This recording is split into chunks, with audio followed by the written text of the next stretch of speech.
அஸ்ஸலாமு பிஸ்மில்லாஹிர்ரஹ்மானிர்ரஹீம். அன்பார்ந்த சகோதரர்களே, சகோதரிகளே, இந்த அற்புதமான மாநாட்டில் என்னையும் பங்கு பெறச் செய்து என் கருத்துக்கள் சிலவற்றை உங்களிடம் பகிர்ந்து கொள்வதற்கு நாட்டம் கொண்டு வழியமைத்து கொடுத்த அல்லாஹ் தஆலாவுக்கு என்றென்றும் பிரார்த்திப்பவனாய், நன்றி தெரிவிப்பவனாய் தொடங்குகின்றேன். என்னை இங்கு வரவழைக்க இஸ்லாமிய அழைப்பு மன்றத்தார் எடுத்துக்கொண்ட முயற்சிக்கும் அது கைகூடுவதற்கு அருள் பாலித்த அல்லாஹ்வுக்கும் மீண்டும் மீண்டும் நன்றி சொன்னவனாய் உங்களிடத்திலே உரையை தொடங்குகின்றேன். இதற்கு பணியாற்றுகிற அத்தனை சகோதர சகோதரிகளுக்கும் இதற்காக நற்கூலியை இறைவன் தீர்ப்பு நாளில் வழங்க வேண்டும் என்று துஆ செய்தவனாய் தொடங்குகின்றேன். அன்பார்ந்த சகோதர சகோதரிகளே, இங்கே தரப்பட்டிருக்கிற தலைப்பில் அப்படியே நான் நூல் பிடித்து பயணிக்க முடியுமா என்பது எனக்கு தெரியவில்லை.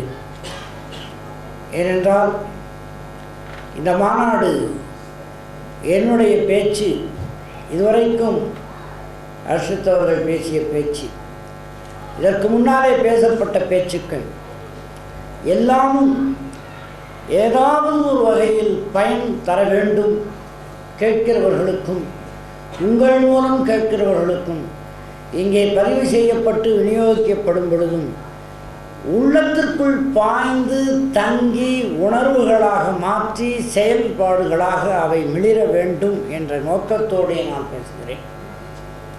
ஏனென்றால் இதற்கான ஏற்பாட்டிற்கு அவர்கள் செலவழித்த உழைப்பு, பொருள், உங்களுடைய நேரம் எல்லாவற்றையும் கணக்கிட்டு பார்த்து இது எந்த வகையிலும் வீணாகிவிடக்கூடாதே என்ற அச்சத்தோடே நான் தொடங்குகின்றேன். உங்கள் கவனம் முழுக்க ஈர்க்கப்பட்டதாய் இங்கிருக்கிற செய்திகள் பகிர்ந்தளிக்கப்பட வேண்டும். இதிலே இந்த தலைப்பு ஒருவேளை சில எதிர்பார்ப்புகளோடு இந்த தலைப்பு தரப்பட்டிருக்கலாம். புதிதாக வந்தவன் அப்படி வந்ததற்கான காரணத்தை நானே பயன்படுத்தி சொன்ன அந்த தலைப்பு தான் இங்கே தரப்பட்டிருக்கிறது. ஒரு பேட்டியிலே சொன்னேன், நீங்களெல்லாம் பை சான்ஸ் முஸ்லிம்கள், நான் பை சாய்ஸ் முஸ்லீம் என்று என்னை பற்றிய ஒரு தன்னிலை விளக்கத்தை தந்தேன். அதுவே இங்கே தலைப்பாக்கப்பட்டிருக்கிறது. ஆனால் அந்த தலைப்புக்குள்ளேயே நான் அப்படியே கஞ்சி போட்டு விசிறு போட்டு நிகழ்ச்சி கொண்டு இருப்பது என்பது என்னை பற்றிய செய்தியாக மட்டும் போய்விடுமோ என்ற அச்சத்திலே இந்த மாநாடு அதற்கானதல்ல. ஏனென்றால் வேண்டிய அளவிற்கும் மேலே கூட என்னை பற்றிய விளம்பரங்கள் வந்துவிட்டன. ஆதரித்தும் எதிர்த்தும் பாராட்டியும் தூற்றியும் அளவுக்கு மேலே என்னை பற்றி பேசப்பட்டு விட்டதாக நான் உணர்கிறேன். ஒருவரை இந்த தலைப்பை குறித்து சொல்ல வேண்டும் என்றால் 40 ஆண்டுகள் பாதி கலிமா சொல்லிக் கொண்டிருந்தார். வாயிலாக இறைவன் இல்லை இல்லை இல்லை என்று 40 ஆண்டுகள் தமிழ்நாடு முழுக்க, இலங்கை முழுக்க, இந்தியா முழுக்க, இன்னும் பல நாடுகளுக்கெல்லாம் சென்றும் மக்களை ஈர்க்கிற வகையிலே இறைவன் இல்லை இல்லை என்ற பிரச்சாரத்தை செய்து கொண்டிருந்த நான் அந்த பாதி கலிமாவுக்கு 40 வருஷம் ட்ரைனிங், மீதி கலிமா ஒரு நிமிடத்தில் முடிந்து போய்விட்டது. இல்லில்லாஹு. இந்த மாற்றம் எனக்கு ஏன் ஏற்பட்டது என்பது சரியாக சொல்ல வேண்டும் என்றால் ஆங்கிலத்தில் சொல்ல ஆசைப்படுகிறேன். It's an internal journey, that's all. இது எனக்குள் ஏற்பட்ட ஒரு உள் பயணம்.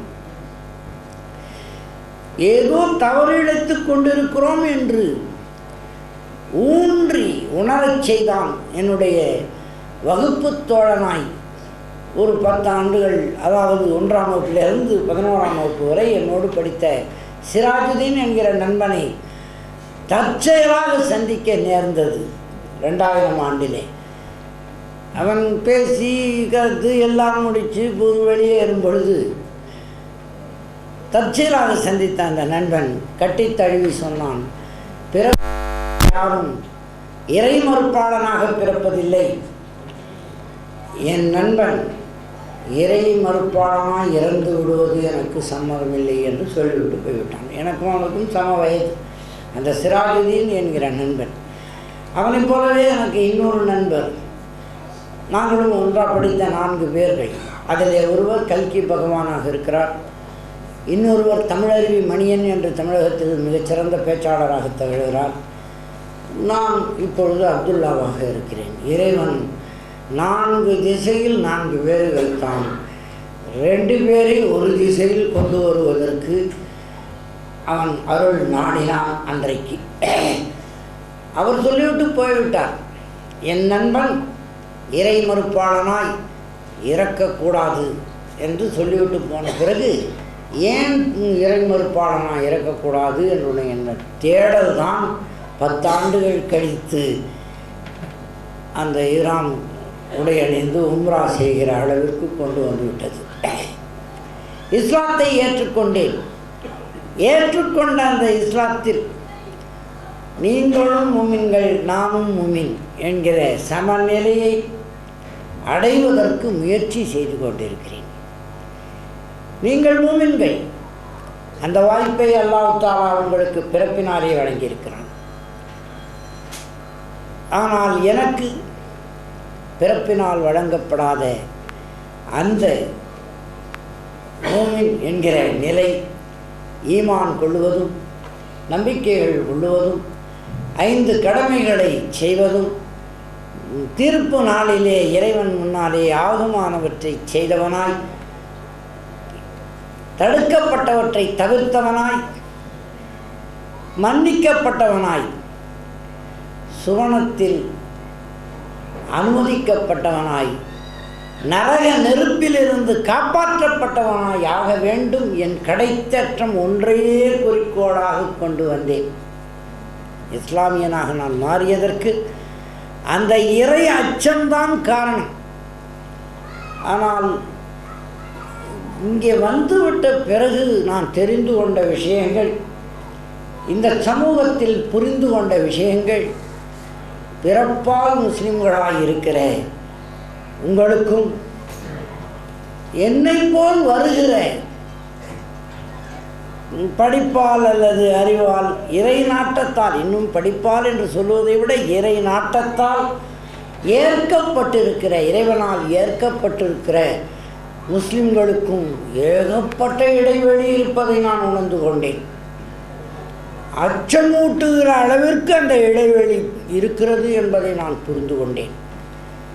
எங்களை பொறுத்தவரை அல்லாஹ், எங்களை என்றால் என்னை போன்றவர்களுக்கு சொல்லுகிறேன், அல்லாஹ் ஒருவன் தான் இறைவன், அவனுக்கு இணை வைக்கக்கூடாது. இறுதி வேதத்தை அவன் இறக்கி வைத்திருக்கிறான். இதுவரை தரப்பட்ட வேதங்கள் அவன் தந்தது தான் கலப்படமாகிவிட்டது. ஆனால் அந்த வேதங்களை நாங்கள் நம்ப வேண்டும். நபிகள்மார் நிறைய பேர் வந்திருக்கிறார்கள், அளிக்கப்பட்டிருக்கிறார்கள். உலகத்திற்கு ஒவ்வொரு சமுதாயத்திற்கும் ஒரு நபி அளிக்கப்பட்டிருக்கிறார், இறைவேதம் அளிக்கப்பட்டிருக்கிறது. எல்லாம் நம்பிக்கைக்குரியது தான், நம்பிக்கைக்கு உரியவர்கள் தான். ஒரு வாழ்க்கையில் நன்மை நடந்தாலும் தீமை நடந்தாலும் அந்த இரண்டும் நமக்கு நன்மை தீமையாக தெரியலாம். ஆனால் அதன் முடிவு அல்லாஹ் தஆலா ஒருவனே அறிவான். வானவர்கள் மீதும் எங்கள் மீதும் நம்பிக்கை வேண்டும். நம்பக்கூடாத ஒரே ஒரு விஷயம் சைத்தானுடைய தொடர்பு. ஏற்றுக்கொள்ளக்கூடாதது சைத்தானுடைய தொடர்பு தான். அதை விலக்கி வைத்து அவனிடமிருந்து விடுபட இறைவனிடத்திலே வேண்டுதல் செய்து ப்ரொடெக்ஷன், அதாவது பாதுகாப்பு, சைத்தானிடத்திலே இருந்து பாதுகாப்பு தேடிக்கொள்ள வேண்டும். இறைவன் நம்மை பாதுகாக்க வேண்டும். இந்த அளவுக்கு இஸ்லாத்தை புரிந்து கொண்டு இவ்வளவு சகோதரர்கள், அவர் ஐயா புள்ளி விவரம் தந்தது போலே பல கோடி இஸ்லாமிய சமூகத்திலே ஒருவனாய் வருகிறேனே என்கிற பெருமிதத்தோடும் மகிழ்ச்சியோடும் உள்ளே வந்தேன். வந்த பிறகுதான் தெரிந்தது, 3 முஸ்லிம்கள் இருந்தால் அவர்களுக்குள் 4 கட்சிகள் இருக்கின்றன. இருப்பது 3 முஸ்லிம்கள் தான். அந்த 3 பேர்களுக்குள்ளே 4 கட்சிகள் இருக்கின்றன. அது எப்படியெல்லாம் இருக்க முடியும் என்று நீங்கள் கேட்கலாம். 3 பேருக்கும் 3, அவர்களை இணைப்பதற்கு 1. அப்படி 4வது ஆள் சேர்ந்து விட்டால் அதிலே ஒரு ஆள் புதிதாக முளைத்து இது சரியா தப்பா என்று ஆராய்ச்சி. விமர்சிப்பது என்பது ஒரு நல்ல கலையாக இருக்கலாம். ஆனால் அதனுடைய எல்லை வேறு சமூகங்களை விட இங்கே அதிகம் இருப்பதாய் நான் சில நாட்களிலேயே உணர்ந்து கொண்டேன். விமர்சிப்பது ஒரு கலை, விமர்சிப்பார்கள் தான்.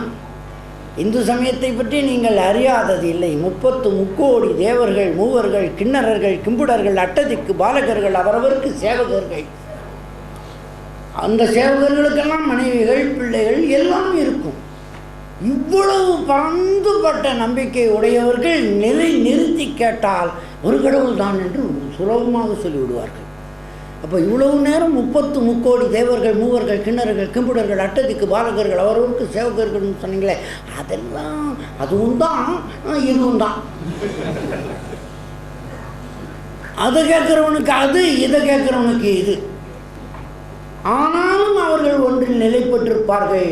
இப்படி முரண்பாடாய் சொல்லிக்கொண்டு இருக்கிறவர்களும், ஒரு கடவுள் தான் என்று சொல்லுகிறவர்களும், சாங்கியம் உள்ளம்தான் கடவுள் என்று சொல்லுகிறவர்களும், யோகம் உடலை வருத்துவதுதான், உடலை வலுப்படுத்துவதுதான் கடவுள் என்று சொல்லுகிறவர்களும், மீமாம்சம் சடங்குகள் செய்வதுதான் கடவுள் என்று சொல்லுகிறவர்களும், தர்க்கம் வாதம் செய்கிறவர்கள் தான் கடவுளை அறிய முடியும் என்று சொல்லுகிறவர்களும், மெய்ப்பொருளை உணர்வதற்கு இந்த வழிமுறைகள் இருக்கின்றன என்று சொல்லுகிறவர்களும், வேதத்தின் முடிவுதான் கடவுள் என்று சொல்லுகிறவர்களும் எல்லாரும் ஒன்றாய் சேர அங்கே முடிகிறது. கவனியுங்கள், நான் பிழையாய் பேசினால், தவறாய் பேசினால் தயவுசெய்து என்னை திருத்துங்கள், கற்றுக் கொடுங்கள், காயப்படுத்தி விடாதீர்கள் என்று நான் சொல்லிக்கொள்கிறேன். எல்லோரையும் வேண்டி கேட்டுக்கொள்கிறேன். ஏனென்றால் இனி நான் எங்கும் போக முடியாது. நிறைய பேர் கேட்கிறார்கள், இந்துவாய் பிறந்தாய். நான் பிறக்கணுன்னு அப்ளிகேஷன் கொடுத்தேன். அது என்னமோ அவங்க பெற்றுக்கிட்டாங்க. இந்து பெற்றோர்கள் என்னை பெற்றுக்கொண்டார்கள். இந்துவாய் பிறந்தாய் அப்படின்னு இதுக்கு ஒரு லிஸ்ட்டு. சரி, பிறந்த பிறகு நாத்திகனாய் மாறிய நாய், நாத்திகனாய் மாறினாயே நாயே அப்படின்னு திருப்பி நாத்திகனாய் மாறினாய். ஆமாம், மாறினேன். அது ஏன் மாறினேன்? என் அறிவை கொண்டு, என் சித்தத்தை கொண்டு, எனக்கு தெரிந்தவற்றை கொண்டு, என் காதுகளில் விழுந்தவற்றை கொண்டு, என் மனத்தில் பதிந்தவற்றை கொண்டு, என் கண்களில் தெரிந்தவற்றை கொண்டு, என் சமூக அமைப்பை கருத்தில் கொண்டு, என் நாட்டில் இருந்த ஜாதி மத ஏற்ற தாழ்வுகளை கருத்தில் கொண்டு நான் அந்த நிலைக்கு வந்தேன். இது என்னுடைய பிரச்சனை. அது நானாக எடுத்துக்கொண்ட முடிவு. அதற்கு பிறகு நீ பௌத்தத்திற்கு போ நாய். பௌத்தத்திற்கு ஏன் போனேன்? இங்கே இருக்கிற அதே சமூக கருத்துக்கள், நாத்திகத்தில் இருக்கிற கருத்துக்கள் ஒரு சமயமாய் ஒழுங்குபடுத்தப்பட்டிருக்கின்றன. பல ஆண்டுகளாய், 2600 ஆண்டுகளாய் ஒழுங்குபடுத்தப்பட்டிருக்கின்றன. அதை பாபா சாஹேப் டாக்டர் அம்பேத்கர் இன்று இந்தியாவிலே சட்டம் எழுதிய மாமேதை அதை வலியுறுத்தி அந்த மார்க்கத்தில் போய் சேர்ந்தார் என்பதை கேள்விப்பட்டு அவருடைய நூல்களை படித்து, திரிபீடகங்களை 52 நூல்களையும் படிக்க நான் எடுத்துக்கொண்ட முயற்சி நான் தான் அறிவேன். அதை சாதாரணமாக ஒன்றுக்குள் நுழைந்து விடுகிறவன் இல்லை. அதை முழுமையாக படிப்பதற்கு பெருமுயற்சி எடுத்துக்கொண்டேன். பல ஆண்டுகள் படித்தேன். அதற்கு பிறகு தொகுத்து பாலி மொழி கற்றுக்கொள்வதற்காக இலங்கைக்கு பல முறை பயணம் மேற்கொண்டு அங்கிருக்கிற பெரிய அறிஞர்களிடத்தெல்லாம் கற்று சுமங்கல தேரோவிடமெல்லாம் படித்தேன். அப்படியெல்லாம் கற்றுக்கொண்டு அங்கே இருந்து வந்து அதை ஒரு பெரிய 1000 பக்கம் உள்ள நூல் ஒன்றை எழுதினேன், மொழிபெயர்ப்பு நூலை. அந்த நூல் தாய்வான் அரசாங்கத்தாலே உலகமெங்கும் இலவசமாக பெரிய நூல் விநியோகிக்கப்பட்டு லட்சக்கணக்கில் அவர்கள் வெளியிட்டு கொண்டிருக்கிறார்கள் அந்த புத்தகத்தை. அதை படித்து நிறைய பேர் பௌத்தத்தை ஏற்றுக்கொண்டிருக்கிறார்கள். இந்த நிலையை நான் அடைந்தேன். அப்புறம் பௌத்தத்திற்கு போனாய், அதையும் விட்டுவிட்டு இப்போ ஏன் இங்கே போனாய் என்றால், கவனியுங்கள், இந்து பெற்றோர்களுக்கு பிறந்தது என் விருப்பத்தில் நடந்ததல்ல. நாத்திகனாக ஆனதும் பௌத்தனாக ஆனதும் நானே விருப்பப்பட்டு தேர்ந்தெடுத்து கொண்டது. ஆனால் அல்லாஹ் தாலாவை நாடி இஸ்லாம் நெறியை ஏற்றுக்கொண்டது, இஸ்லாத்தை ஏற்றுக்கொண்டது, இஸ்லாத்தை தழுவிக்கொண்டது. நிச்சயமாக நானாக முடிவு செய்ததில்லை, அது இறைவன் இதாயத்து கொடுத்து ஏற்கச் செய்தது. அதை வழி நோக்கி நான் செல்வதற்கு எனக்கு திருக்குரான் படிப்பு பயன்பட்டது, ஹதீஸ்களின் படிப்பு பயன்பட்டது. அதுவும் மொழிபெயர்ப்பில் தான். எனக்கு ரொம்பவும் வருத்தமாகவும் வெட்கமாகவும் கூட இருக்கிறது. இதோ இங்கே இருக்கிற அஷ்ரத்து மூச்சுக்கு ஒரு முறை மூச்சு விடும்போதெல்லாம் அவர் அந்த மொழியிலே பேசுகிறார், அதாவது அரபு மொழியிலே மேற்கோள் காட்டுகிறார் ஹதீஸை. இங்கே பேசிய ஐயா அவர்கள் சரளமாக பேசுகிறார். இவர்களெல்லாம் என்னை விட இளையவர்கள், நான் இவர்களிடம் மூத்தவன். அல்லாஹ் தாலா நாடியது தான். நான் 63 வயதில் நாடி இருக்கிறாங்க. முன்னாலேயே நாடி இருந்தால் கொஞ்சம் இவங்களை மாதிரியே நானும் பேசியிருப்பேன். எனக்கு தெரியலை. மொழிபெயர்ப்பில் தான் படித்திருக்கிறேன். ஆனால் மொழிபெயர்ப்பில் படித்த போதே எந்த அளவிற்கு தாக்கம் பெற்றேன் என்பதை பிறப்பிலே மும்மின்களாக இருக்கிறவர்கள் உணர வேண்டும் என்பது மட்டும்தான் இன்றைக்கு செய்தியாய் நான் முன்வைக்க இருக்கிறேன். எந்த அளவிற்கு எனக்குள் தாக்கத்தை ஏற்படுத்தியது திருக்குரான், அது உங்களுக்குள்ளும் ஏற்படுத்தி இருக்க வேண்டும். ஆனால் ஏற்படுத்தி இருக்கிறதா என்றால் என்னால் அறிய முடியவில்லை. சிலரோடும் பலரோடும் பழகி பார்க்கும் பொழுது, இஸ்லாமியர்கள் என்று சொல்லிக்கொள்கிறவர்களை பார்க்கும் பொழுது, அவர்களுடைய சிந்தனை போக்கை பார்க்கும் பொழுது, நான் அறிந்த இஸ்லாம் இவர்களிடம் இல்லையோ என்ற ஐமிச்சம் எனக்கு வருகிறது, ஐயம் வருகிறது. பல சந்தர்ப்பங்களிலே தொழுகை செய்வது என்பது உண்மைதான், செய்கிறீர்கள். அதிலேயும் ஒரு சிக்கல் தொழுகை செய்வதிலே என்னவென்றால், தொழுவது என்பது 7 வயதிலே இருந்து கடமையாக்கப்பட்டிருக்கிறது இஸ்லாத்தில் என்று நான் கேள்விப்பட்டிருக்கிறேன். இனிமேல் நான் எதை சொன்னாலும் கேள்விப்பட்டிருக்கிறேன் என்று சொல்ல, தெரிந்து வைத்திருக்கிறேன் என்று சொல்ல பயமாக இருக்கிறேன். கேள்விப்பட்டிருக்கிறேன். அது உண்மையாக இருக்கலாம், பொய்யாக இருக்கலாம். தொழுகை என்பது 7 வயதிலே இருந்து கடமையாக்கப்பட்டிருக்கிறது எல்லா இஸ்லாமியர்களுக்கும். 5 வேளை தொழுகை என்பது மிக மிக மிக அவசியமான வாழ்முறையாக இருக்கிறது இஸ்லாமியர்களுக்கு என்று கேள்விப்பட்டிருக்கிறேன். இப்படி நான் கேள்விப்பட்ட பிறகு எங்கள் ஊரில் பல சந்தர்ப்பங்களிலே பார்க்கிறேன், மோட்டார் வெஹிக்கிளில் கூட்டிகிட்டு வந்து ஒரு இளைஞன் தன்னுடைய தந்தையை விட்டு போகிறார் மஸ்ஜிதில். இவர் தொழுவதற்கு போகிறார், தொழுது விட்டு வருகிறார். வந்த பிறகு அவர் மறுபடியும் கூட்டி கொண்டு போகிறார். அந்த பிள்ளை வெளியவே நிற்கிறார். அதுவும் கடையில் போய் டீ குடிக்கிறாரோ சைடு குடிக்கிறாரோ ஏதோ செய்கிறாரு. வந்து கூட்டி கொண்டு போகிறார். இவர் தொழுது விட்டு சந்தோஷமாக போய்கொண்டிருக்கிறார் தந்தை. இதை ஓரிரு முறை பார்த்து விட்டு நான் யோசித்தேன், தொழுவதற்கு உள்ளே போகாமல் போகிறாரே, மஸ்ஜித்துக்கு போகாமல் வெளியே மோட்டர் பைக்கில் வந்து நின்றுட்டு கடைக்கு போய் நின்று அப்பாவை ஏற்றிக்கிட்டு போகிறாரே, அவர் தவறு செய்கிறாரா? இல்லை தொழுவதற்கு தான் மட்டும் போய் பெத்த பிள்ளைய வெளியே நிற்க வச்சுட்டு போனாரே, இவர் தவறு செய்கிறாரா? இவர் மட்டும் சொர்க்கத்துக்கு போவாராம், அவர் பெத்த பிள்ளை நரகத்துக்கு போகிறது இவருக்கு சம்மதமா? இந்த கேள்வி எனக்குள் எழுந்தபோது அந்த சகோதரர்களை பற்றி நான் யோசித்து பார்க்கிறேன். தொழுகை இல்லாமல் ஒரு கணம் கூட இருக்கக்கூடாது, வீணாகக்கூடாது. 5 வேளை தொழுகை இல்லாத நாட்கள் எனக்கு நரக வாசலை திறந்து விடுகிற நாட்கள் என்று நான் கேள்விப்பட்டிருக்கிறேன். இந்த கேள்விப்பட்டிருக்கிறேன் என்பது ரொம்ப முக்கியம். அதை விட்டுடாதீங்க, அழுத்தி சொல்ல வேண்டியதான். நரகத்தின் வாசல் திறக்கிற நாட்கள் தொழுகை தவறி போகிற நாட்கள் என்று நான் புரிந்து வைத்திருக்கிறேன். தொழுகை புரியாமல், தொழுகை செய்யாமல் இருப்பதையே ஒரு ஃபேஷனாய் கருதி கொண்டிருக்கிற பிறப்பு முஸ்லீம்கள் பலரை பார்க்கிற வாய்ப்பும் பெற்றுவிட்டேன். இதற்குள்ளே உலகம் முழுக்க அதிர்ந்து போய்விட்டேன். அது என்ன, ரெவர்ட் ஆகி வர்றவங்களுக்காக தான் தொழுகை கட்டாயமா? பிறப்பு முஸ்லீம்களுக்கு இது ஒன்றும் கட்டாயம் இல்லையான்னு கூட ஒரு கேள்வி எனக்கு எழுந்துவிட்டது. ஏன்னா என்னை போன்றவர்களை பிடித்து கொண்டு 5 வேளை நீ தொழுதாயா? முன்னாலே சுண்ணத்து தொழுகை தொழுதாயா? பின்னாலே சுண்ணத்து தொழுகை தொழுதாயா? நடுவிலே பர்லு தொழுகையை தொழுதாயா? இது எத்தனை ரக்காத் என்று உனக்கு தெரியுமான்னு என்னை கேட்குறவங்க உங்களுக்குள்ள கேட்க மாட்டீங்களா? உங்களுக்கு மட்டும் என்ன லைசன்ஸ் கொடுத்துட்டானா அல்ல? நீங்கள் இஷ்டத்துக்கு தொழுதாலும் உங்களுக்கு சொர்க்கம், தொழலைனாலும் சொர்க்கம்.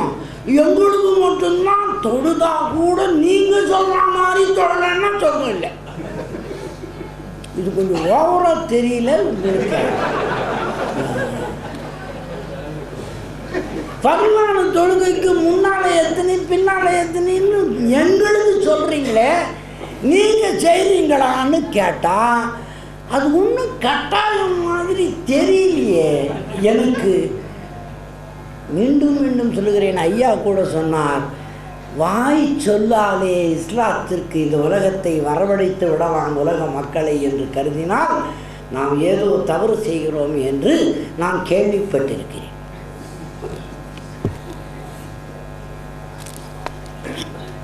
அதாவது படித்திருக்கிறேன் என்பதை நான் சொல்லுவதை மறுக்கிறேன். என்மேல் கேள்விப்பட்டிருக்கிறேன். பௌத்தத்தை அறிந்தவர்கள் தெரிந்து வைத்திருப்பீர்கள், இந்த கேள்விப்பட்டிருக்கிறேன் என்று தான் சொல்லப்படும். அங்கே புத்தர் சொன்னதாக, புத்தர் செய்ததாக நான் கேள்விப்பட்டிருக்கிறேன்.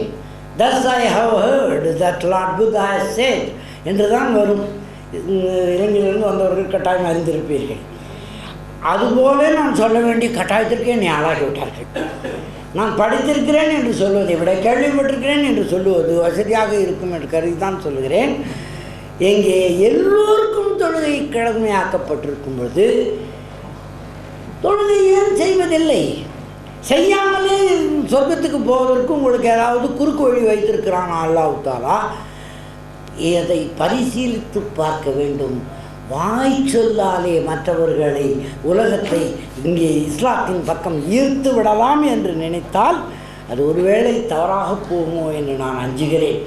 செயல்கள் மூலம் நீங்கள் 5 வேளை தொழுவது என்பதை சரியாக செய்து அதை புரிய வைத்தீர்கள் என்றால், மற்றவர்களுக்கு அந்த தொழுகையின் தாற்பயத்தை விளங்க வைத்தீர்கள் என்றால், நிச்சயம் இதன்பால் ஈர்ப்பு கொள்ள எந்த உள்ளமும் தயங்காது என்று நான் நினைக்கிறேன். அவர்கள் எந்த சமயத்தை சார்ந்தவர்களாக இருந்தாலும்.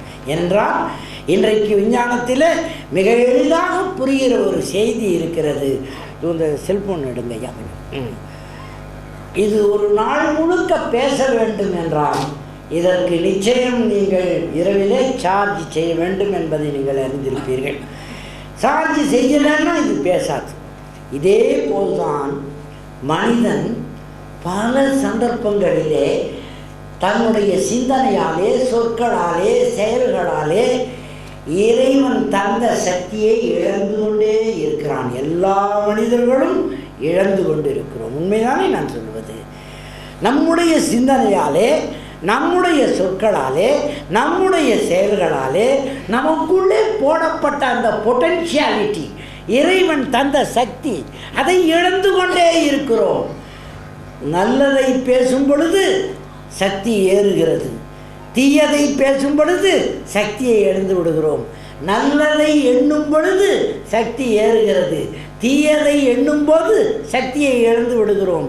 நல்லதை செய்யும் பொழுது சக்தி ஏறுகிறது, இறைவன் தருகிற சக்தி. தீயதை செய்யும் பொழுது சக்தி போய்விடுகிறது. இப்படி இழந்து போகிற சக்தியை இழக்கிற செய்தியைத்தான் பாவங்கள் என்று சொல்லுகிறோம், இறை மறுப்பு என்று சொல்லுகிறோம், ஷிர்க் என்று சொல்லுகிறோம், இறை சட்டத்தை மீறுகிறோம் என்று சொல்லுகிறோம். உண்மையா இல்லையா? இதை சார்ஜ் செய்வதற்கு நம்ம அறிந்தோ அறியாமலோ செய்துவிட்ட பிழைகளை தவிர்த்து நம்மை அந்த இறை சக்தியாலை நிரப்பிக் கொள்வதற்கு நமக்கு இருக்கிற மிகப்பெரிய வசதி இஸ்லாமியர்களுக்கு தொழுகை. இதை செய்யும் பொழுது நீங்கள் என்னென்ன செய்கிறீர்கள்?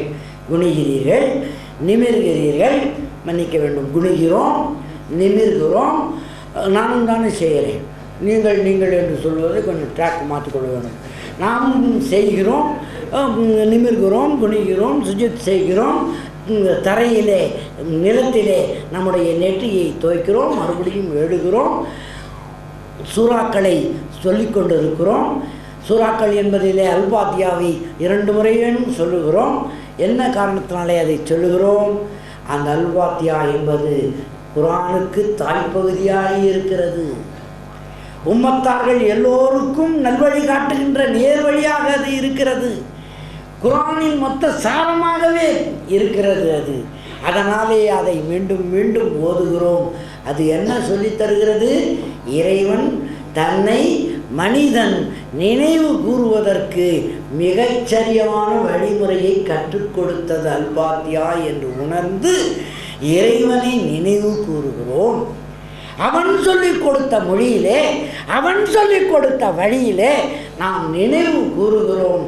அப்பொழுது இறைவன் மகிழ்ச்சி அடைகிறான் என்று ஹதீஸ்களில் இருப்பதாக நான் கேள்விப்பட்டிருக்கிறேன். இறைவன் மகிழ்ச்சி அடைகிறான்.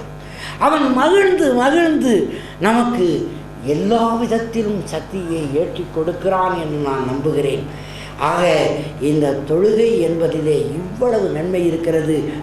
பஜர் தொழுகை முடித்த ஒரு மனிதன் தீய சிந்தனைகளை எண்ண முடியாது, தீய செயல்களை செய்ய முடியாது. அவன் அந்த நினைவோடுவே இருந்தான். இறைவனோடு நாம் தொடர்பு கொண்டு விட்டோம்.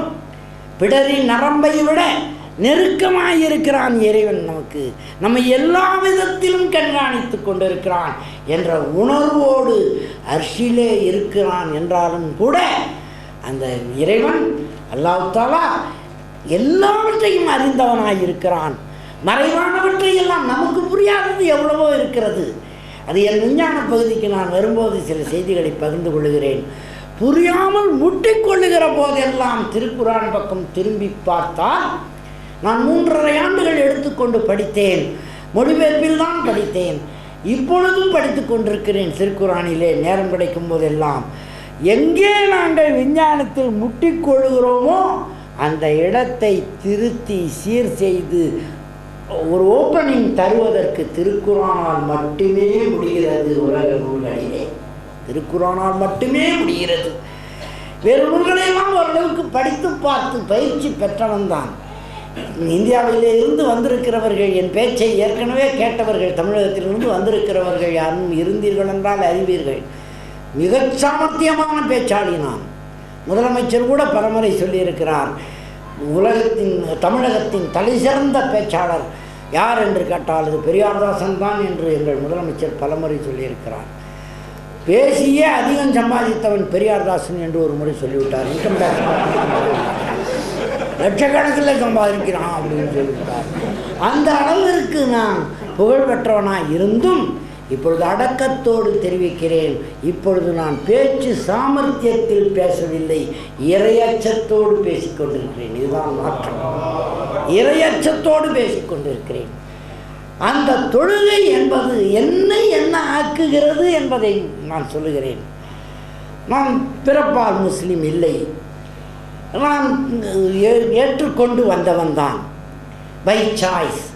ஏற்றுக்கொண்டு வந்துவிட்ட பிறகு அந்த திருக்குர்ஆனில் சொல்லப்பட்ட ஹதீஸ்களில் சுன்னத்தாக காட்டப்பட்ட அந்த தொழுகை பற்றி தெரிந்து கொண்ட பிறகு என் அனுபவம் என்னவாக இருக்கிறது தொழும்போதெல்லாம் என்றால், தக்பீர் கட்டிக்கொண்ட பிறகு அந்த உணர்வு உங்களில் பலருக்கு ஏற்பட்டிருக்க வேண்டும்.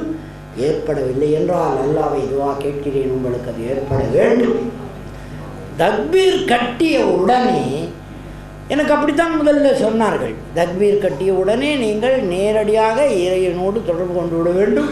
உலகியல் விஷயங்கள் கவனிக்கவே கூடாது, மற்றவற்றையெல்லாம் பற்றி கவலைப்படக்கூடாது என்று எனக்கு சொல்லப்பட்டது. இப்ராஹிம் மதனி என்கிற ஜெத்தாவிலே இருக்கிற இலங்கையைச் சேர்ந்த அந்த தாவா சென்டரின் தமிழ் பொறுப்பாளர் ஐயா அவர்கள் எனக்கு இதை முதலில் சொன்னார். சொன்னதை அப்படியே மனசில் பிடித்து வைத்து கொண்டேன். தக்பீர் கட்டிய பிறகு நாம் வெளியேறுகிற வரை, மஸ்ஜிதை விட்டு வெளியேறுகிற வரை அந்த விஷயம் தவிர வேறு எதையும் நீங்கள் கவனிக்கக்கூடாது. உங்கள் உள்ளம், உங்களுடைய உடல், உங்களுடைய சொல், உங்களுடைய செயல் எல்லாம் அந்த இறைவனை பற்றியதாக இருக்க வேண்டும் என்று சொன்னார். அதை அப்படியே மனதில் பதித்து கொண்டு 100% நான் ஏற்றுக்கொண்டேன். அப்படி ஏற்றுக்கொண்ட பிறகு தக்பீர் கட்டிய உடனே என் உடலுக்குள்ளே ஒரு மின்சாரம் பாய்வதாக நான் உணர்கிறேன். கட்டிவிட்ட பிறகு நான் குனிவது, நிமிர்வது, சுஜூத் செய்வது, மறுபடியும் சூறாக்களை சொல்லுவது எல்லாவற்றையும் ஒரு மெக்கானிக்கலாக செய்யலை, என்னை அறியாமல் செய்கிறேன், அனிச்சையாக நான் செய்கிறேன். அந்த நேரத்தில் பக்கத்தில் என்ன நடக்குது, இந்த பக்கம் என்ன நடக்குது, உண்மையில் நான் அறியவில்லை ஐயா. மனந்திறந்து சொல்லுகிறேன், பொய் சொல்வதாக தயவு செய்து கருதி விடாதீர்கள். அப்படி சொல்ல வேண்டிய அவசியத்தில் நான் இல்லை. நான் விஞ்ஞானம் படித்த மாணவன், உங்களிடத்தில் பொய் சொல்ல வேண்டிய அவசியம் இல்லை இந்த விஷயத்தில். அப்படியே மின்சாரம் பாய்வது போலே இருக்கிறது எனக்கு. ஆனால் அதற்கு பிறகு நான் வெளியே வரும் பொழுது சில முஸ்லீம் நண்பர்கள், பெரியவர்கள், என்னை விட மூத்தவர்கள் என்றால் இதில் வயசில் மூத்தவர்களாக இல்லை என்றாலும் இதில் கரை கண்டு நுரை தள்ளி 1000 பிறை கண்ட தொழுகையாளர்கள் என்கிட்ட, நீ இப்படி நீட்டின தப்பு, இப்படி பண்ணியிருக்கணும், காலை இப்படி வச்சுட்ட, இப்படி வச்சிருக்கணும், இவர் தொழுகையே பண்ணலை, பக்கத்தில் இருந்து நம்மளை மேனேஜ் பண்ணியிருக்கிறாரு. நான் யாரையும் கிண்டலாக சொல்லலைங்க சகோதரர்கள், மன்னிக்க வேணும். தப்பு இருந்தால் திருத்துங்க, மீண்டும் மீண்டும் கேட்டுக்கொள்கிறேன். இதெல்லாம் நீங்கள் சொல்லியிருக்கக்கூடாது தம்பின்னு சொல்லுங்கள், நான் திருத்திக் கொள்கிறேன். ஆனால் மனதில் பட்டதை சொல்லும் உரிமை இருக்கிறது சகோதரர்களிடத்தில் என்பதற்காக சொல்லுகிறேன். அடுத்தவர் நீட்டுறாரா, ஆட்டுறாரா, கயிட்டுறாரா, சுற்றுறாரா, காலை இப்படி வைக்கிறாரா, இப்படி பார்த்தாரா, மூக்கை முதல்ல வச்சுட்டு நெத்தியை அப்புறம் வைக்கணும், நெத்தியை முதல்ல வச்சுட்டு மூக்கை அப்புறம் வச்சியான்னு ஆகிறாரு. அது எப்படி உங்களால் முடியுது?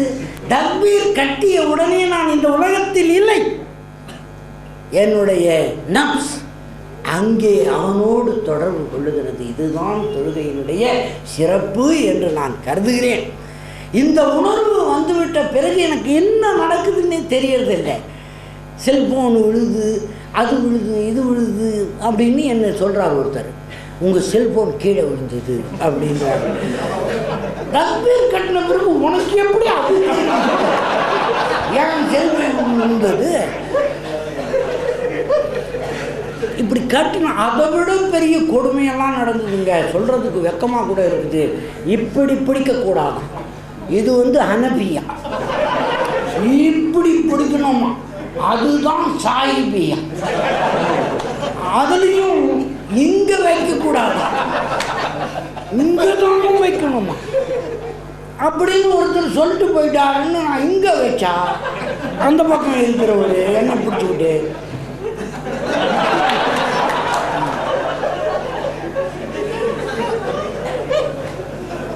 உண்மையிலேயே இதையெல்லாம் நான் எதிர்பார்க்கவே இல்லைங்க. யாரையும் குறை சொல்கிறதான் நினைக்காதீங்க. என் உணர்வுகளை பகிர்ந்து கொள்ள உரிமை இருக்கிறது. இப்படி சொல்லிவிட்டாரு இங்கே வச்சு. நான் கூட வேடிக்கையாக வெளியே வந்த பிறகு சொன்னேன், இங்கே வைக்கிறதுக்கு ஏங்க அங்கே வைக்க சொன்னார் அவருன்னு கேட்டேன். அது ஒரு ஹதீஸில் இருக்குது அப்படின்னாரு. இன்னொருத்தர் இங்கே சொல்கிறாரு, அது எங்கெங்க இருக்குது, அதுவும் ஹதீஸில் இருக்குது. அப்புறம் ஏங்க அதை பற்றி கேட்குறீங்கன்னு கேட்டால், இல்லை அது உண்மையான ஹதீஸு, இது ஆதாரம் இல்லாத ஹதீஸு அப்படின்னாரு. இவ்வளோ பிரச்சனை இருக்கிறது எனக்கு தெரியாமல் வந்துட்டேன் நான். அதுக்கப்புறம் நான் தான் வேடிக்கையாக சொன்னேன், சரி ரெண்டுமே செஞ்சுருப்பாங்க, சுன்னத்து தான். அது இது வெயிலாக இருக்கும்போது இங்கே வச்சுருப்பாங்க, குளிராகும்போது இப்படி வச்சுருப்பாங்க. அது விடுங்க. மொத்தத்தில் தொழுகை என்பது இந்த முறைமையில் இல்லை, மனக்கசிவில் இருக்கிறது. உங்கள் மனத்தை, உங்கள் நப்சை முழுமையாக இறைவனிடத்தில் ஒப்படைத்து விடுவதில் இருக்கிறது என்று நான் நினைக்கிறேன். அப்படி தொழுதால் மனத்தில் இருக்கிற அழுக்குகள் கரைவதை என்னால் உணர முடிந்தது. உங்களால் உணர முடியும், என்னால் உணர முடிந்தது. பஞ்சத்துக்கு வந்த என்னாலேயே உணர முடிந்தது என்றால் பரம்பரையாக வந்த உங்களால் உணர முடியாதா? உணர முடியும் நிச்சயமாக. அப்படி எப்படி உணர்ந்தேன் என்பதை சொல்லுகிறேன் பாருங்கள். ஒரு ஹதீஸில் இருப்பதாய் கேள்விப்பட்டிருக்கிறேன். ஜாக்கிரதையாக சொல்கிறேன்ல, அதை விட்டுறக்கூடாது. ஒரு ஹதீஸில் இருப்பதாய் கேள்விப்பட்டிருக்கிறேன். சகாபாக்கள் இடத்திலே பேசிக்கொண்டிருக்கும் பொழுது நபிகள் நாயகம் ஸல்லல்லாஹு அலைஹி வஸல்லம் சொன்னாராம், நீங்கள் உங்கள் வீட்டு வாசலில் ஒரு நதி, ஆறு ஓடிக்கொண்டிருக்கிறது, தூய்மையான ஆறு ஓடிக்கொண்டிருக்கிறது. அதில் நீங்கள் 5 வேளை குளித்தீர்கள் என்றால் உங்கள் உடலில் அழுக்கு மிஞ்சுமா என்று கேட்டாராம். என்ன பதில் சொல்லியிருப்பார்கள் என்று நமக்கு தெரிகிறது தானே. சகாபாக்கள் என்ன பதில் சொல்லியிருப்பார்கள்? எப்படி மிஞ்சும்? அழுக்கு மிஞ்சுமா? 5 வேளை வீட்டு வாசலிலேயே ஒரு தூய்மையான நதி, ஆறு ஓடிக்கொண்டிருக்கிறது என்றால் அதில் குளித்தால், 5 வேளை குளித்தால் அழுக்கு மிஞ்சுமா என்று கேட்டபோது நிச்சயம் அழுக்கு மிஞ்சாது என்று சொன்னார்களாம். அப்பொழுது நபிகள் நாயகம் ஸல்லல்லாஹு அலைஹி வஸல்லம் சொன்னாராம், அப்படித்தான் 5 வேளை தொழுகையை முழுமையாக நீங்கள் நிறைவேற்றினால் மன அழுக்கு மிஞ்சாது. என்னுடைய மனோதத்துவம் பிரச்சனைகள், மனச்சிதைவுகளை பற்றி சொல்லும் பொழுது குழந்தைகளுக்கு வருகிற ஆங்ஸைட்டி டிஸார்டர் என்கிற மனச்சிதைவு, பெண்களுக்கும் ஆண்களுக்கும் 21 வயதுக்கு பிறகு வருகிற, பெண்களுக்கு அதிகமாகவும் ஆண்களுக்கு ஓரளவுக்கு குறைவாகவும் வருகிற ஓசிடி, ஒப்சசிவ் கம்பல்சிவ் டிஸார்டர், அதை தொடர்ந்து வருகிற ட்ரமாட்டிக் ஸ்ட்ரெஸ் டிஸார்டர், அதை தொடர்ந்து வருகிற மூட் டிஸார்டர், அதை தொடர்ந்து வருகிற ஸ்கிட்சோப்ரேனியா போன்ற பிரதானமான மொத்தம் 168 மனச்சிதைவுகள் இருக்கின்றன. அதிலே பிரதானமானவை இந்த மனச்சிதைவுகள். இந்த மனச்சிதைவுகளின் காரணம் மனத்தில் இருக்கிற அழுக்குதான் என்று விஞ்ஞானம் கண்டுபிடித்திருக்கிறது. தொழுகை செய்கிறவர்கள் முறையாகவும் ஒழுங்காகவும் இறையச்சத்தோடும் சுன்னத்தாகவும் தொழுகையை தவறாமல் நிறைவேற்றினால் இந்த 5 மனச்சிதைவுகளும் வராது என்று என் விஞ்ஞானம் கற்பிக்கிறது. தொழுகை நிறைவேற்றப்பட்டால், மீண்டும் சொல்லுகிறேன், தொழுகை மாதிரி செய்யக்கூடாது, தொழுகையாய் செய்ய வேண்டும். தன்னை இழந்து தொழுகை செய்ய வேண்டும். அந்த நேரம் 10 நிமிடம். இன்னும் சில இஸ்லாமிய நண்பர்கள் என்னிடத்தில் விவாதித்தார்கள், is it not a time waste professor? எது தொழுகை செய்ய 5 வேளை தொழுகை செய்கிறது, is it not a time waste?